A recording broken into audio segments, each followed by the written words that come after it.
haddii aad dawakhaad dareento tamar darro aad dareento gaajo aad u daran aad dareento indhahoo aragtidaadu ay daciiftay aad dareento adiga oo dhacaya aad dareentay arrimaha noocaas haddii aad isku aragto soonkaagaas calaamad su'aal baa saarane markiiba jabiyo cunto cun qaado carbohydrate saafiina ma wacna waslad geela inaad ka tuurato ama aad gaaban ka tuurato aad hudheelka tagtaana iyana waa caafimaad darro kale inaad maraq waxa weeye madiimo dhan oo maraqa aad ka laacdo oo wada dufanana iyana waa caafimaad darro kale weeye laakiin maxaan u baahannahay assalaamu calaykum waraxmatullaahi wabarakaatuh ramadaan mubaarak walaalayaal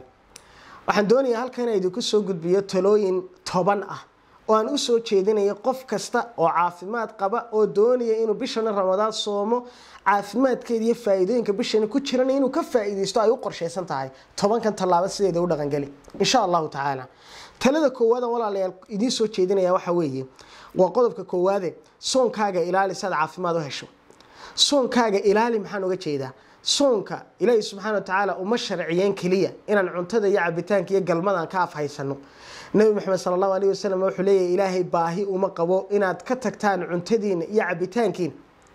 laakiin waxa la inaga doonayaa waa maxay soonku waxa la rabaa inuu suluukiyaadkeen iyo hab dhaqankeen iyo hab fikirkeen oo dhan inuu bedelaabaan doonayna sidaan u fakarnay inuu bedelaabaan doonayna caafimaad qabkan 12 bilood ee soo socda aan u baahnaa inaan bishan Ramadaan ka dhaxlaabaan doonaya inaan qof ka bedelan kowdii Ramadaan iyo 29 ama 30 Ramadaan maalintan joogo inaan noqdo qof different ah oo kala duwan doonaya qodobka koowaad maxay soonkaaga ilaali qodobka labaad aan ku soo jeedinaya waxa weeye niye inta aad bishan Ramadaan gudaheeda aad ku jirto inaad xanuun kasta oo ku hayaad kaga ladnaan doonto ilaahay idinkii bishan Ramadaan barakada iyo nabi maxamed uu leeyahay shahrun mubaarak uu leeyahay barakada ay leedahay waxa kamid in caafimaad laga helo bishan Ramadaan hadii niyadaada aad hagaajiso ilaahay subhanahu wa ta'ala aad rumayso soonkaaga aad hagaajisato ilaahayna aad ugu dhawaato qalbigana aad ku soo xaadirso taada ilaahayow fadliga ay bishan Ramadaan leedahay awgeed iyo weynidaadan ilaahay hoos galay ilaahay caafimaad baan bisha ka doonaya ilaahay caafimaadka leedahay iga si ilaahay kugu siinayo waa qodobka labaad ee niye inaad caafimaad bisha labaad aad ku heli doonto qodobka saddexaad afuradaadu ha noqoto afur caafimaad qabta afur caafimaad qabta maxaan uga jeedaa afurada ugu wanaagsan waa afurada nabi maxamed sallallahu alayhi wasallam oo muxuu nabigu ku afuri jiray biyo iyo timir timirta nooceeda rudabta la yiraahdo ku afuri jiray hadii uu waayana timir buu ku afuri jiray hadii uu waayana biyo khali iyo cabi jiray inagu waan haysanaa biyo iyo timir ku afur hadii aad tiraahdo maya iguma filla waxaan ku leeyahay walaal waxaad ku afurtaa cunto kasta oo carbohydrate aanu ku badanayn dufanna aan lahayn sonkor badan aan lahayn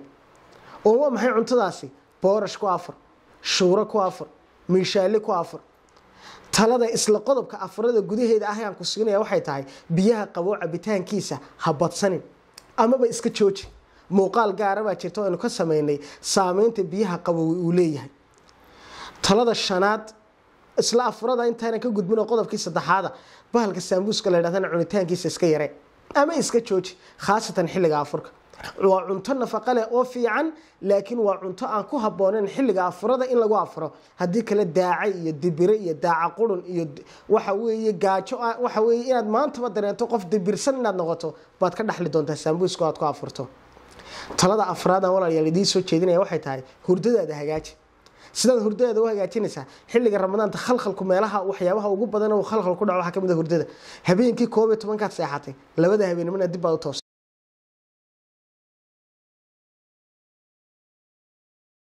khalkhalka noocaas hurdada ku yimaada ay saameyn kugu yeelan doona madax xanuun baad yeelan doonta niyad xumaad yeelan doonta xanuun nafsi xitaa ka soo daahiraya hurdadaada hagaaji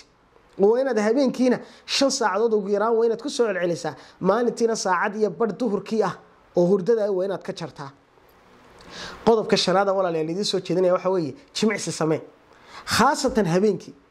jimicsigu laba xilli uu fiican yahay inaad subaxa hore marka aad salaada subax soo tugatay aad diyaar garowda shaqadaada u socotay inaad jimicsi aad sameeyso jimicsiga ugu fudud ee aad sameyn kartaan waa inaad socod aad sameeyso weeye khaasatan dumarka waxaan ku dhaahdaa markaad adeega doonayso inaad soo iibsato adeega waxaad ka soo iibsataa meel aan waxoogay ku jirta yani meel aan ku dhaweyn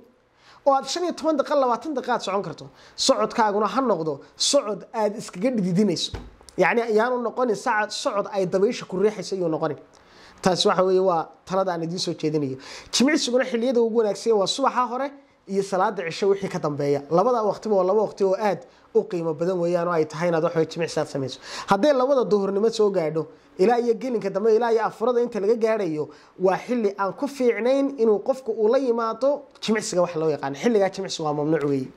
qolooyinka jimka ciyaara iyagu xilliga ugu wanaagsan jimkooda gali kara waa bacda cishaay laakiin afurada weyn iska hagaajiyaan cunto fara badan haddii aad cunto ma gali kartid jimicsi ma gali kartid hore ayaan idin yidhi asxaabay